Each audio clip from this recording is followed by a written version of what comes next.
রেখে দিয়েছো, তা তুমি কিছু দাও। তা বলছে ও দিলে রাখতে পারবে না, ওকে দিলে রাখতে পারবে না। লক্ষ্মীনারায়ণ বলছে গল্পটা কেন দিলে রাখতে না, তুমি দিই একবার দেখো না। বলছে দিলে রাখতে পারবে না, আমি তো বলছি। বলছে ঠিক আছে, এরকম করতে করতে করতে করতে একদিন সে দুর্গা বলছে ঠিক আছে তুমি যদি না দাও আমি দেবো। বলছে ঠিক আছে তাহলে তুমি দিয়ে দেখো, তারপর আমাকে বলবো। ও যদি রাখতে পারো ভালো, তাহলে তুমি দাও। তা সেই দুর্গা কি করেছে, একদিনকে সেই তাঁতি তাঁত বলে সেই তিনটে তাঁতি মানে পরিশ্রম করে তিনটে কাপড় বুনেছে, বুনে হাটে বিক্রি করে আসছে।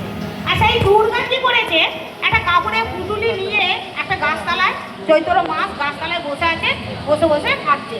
কাঁদছে কি যে আমি আর হাঁটতে পারছি না, এই কাপড়ে বোঝা নিয়ে আমি কি করে বাড়ি যাব, আমার যদি কেউ সাহায্য করে আমার খুব ভালো হয়। তা তখন সেই তাঁতি আসছে ওই রাস্তায়, আস্তে আস্তে তাঁতি বলছে যে কি হয়েছে মা তোমার?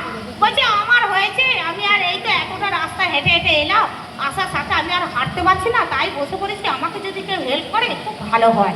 তা বলেছে ঠিক আছে কোথায় যেতে হবে? বলছে আমার ওই অমুক জায়গায় বাড়ি। তখন সেই তাঁতি বলেছে ঠিক আছে আমি তোমার বোঝাটা নিয়ে গিয়ে দিয়ে আসছি। তা দিয়ে এসছে, আস্তে আস্তে একটা মন্দিরে দেখতে পেয়েছে, বলছে এটাই আমার বাড়ি, এখানে নামিয়ে দাও। তা নামিয়ে দেওয়ার সাথে সাথে তখন সেই ওরা কিন্তু দুর্গা, তাই সেই দুর্গা কি করেছে, তখন বলছে তোমার এই এতটা পয়সা আমি তো বিতা হতে দিচ্ছি না, তা তোমাকে একটা সোনার, এটা একটা সোনার কয়েন আছে, সেই কয়েনটা দিচ্ছি, তুমি এতে অনেক বিক্রি করলে অনেক টাকা পাবে। এই কয়েনটা তোমাকে দিচ্ছি, এইটা বিক্রি করলে তুমি অনেক টাকা পাবে, তোমার সচলতা দিন চলে যাবে। তা তুমি বাড়ি যাও, সাবধানে নিয়ে যাবে। উনি তখন সেই চৈত্র মাস আসছে, বুড়িকে মানে ওনাকে বাড়িতে পৌঁছে দিয়ে বাড়ি ফিরছে। বাড়ি ফিরতে ফিরতে দেখছে একটা বড় পুকুর, বাঁধানো ঘাট, খুব সুন্দর জল।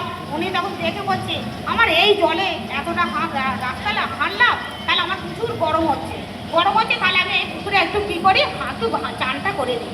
তা সে তখন সেই পুটুলি ওনার কাছে যে পুটুলিটা ছিল সেটা নামিয়েছে, নামার পরে জামাটা খুলেছে, জামাটা খোলার পর হ্যাঁ, আর তারপরে কিন্তু ওই কয়েনটা যখনই দিয়েছে ও তখন কী করেছে, কাপড় ধুতে আগে তো তাঁতি, তা সেই তাঁতি কাপড় পরে আছে, ও কী করেছে কোমরে গুঁজে ছেড়ে এবার গুঁজে রেখে দিয়েছে, বাড়ি নিয়ে আসে।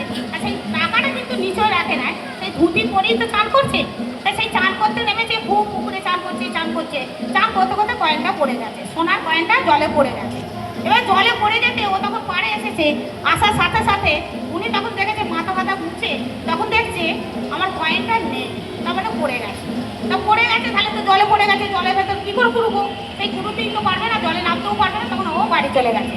আবার সেই তাঁতি তারপরের দিন তখন শিব বলছে দেখছে তো দিলাম, দিলে তো কিন্তু ও রাখতে পারতো না, তাহলে দেখেছো তো ও দিলে রাখতে পারবে না। তা উনি তখন উঠে আবার সেই তিনটে কাপড় বুনেছে, বুনে আবার তারপরের দিনকে তাঁতি আবার হাটে গেছে, হাটে গিয়ে বিক্রি করছে। তখন দুর্গা ফের আবার বলেছে টাকাটা তো হারিয়ে গেলো, তাহলে আমি আবার যাই বলে ও তো বলেছিস আমি দেবো। তারপর তাঁতিকে আবার সে হাটে গিয়ে তিনটে কাপড় অলরেডি ও আবার আসছে, আবার আস্তে আস্তে আবার সেই এক জায়গায় দাঁড়িয়ে রাস্তায় দাঁড়িয়ে বলছে আমার হাজবেন্ড তোমার থেকে আমাকে এই তাঁতি কাপড় নিয়েছিল, তাঁতের কাপড়, তা তোমাকে পয়সাটা দেয়নি, তা সেই বেতনটা আমি অলরেডি তোমাকে দিচ্ছি, এটা অনেক টাকা আছে, তুমি ভালো করে যত্ন করে রাখবে, আর এতে কি তোমার সংসার চলে যাবে, তুমি নিয়ে যাও।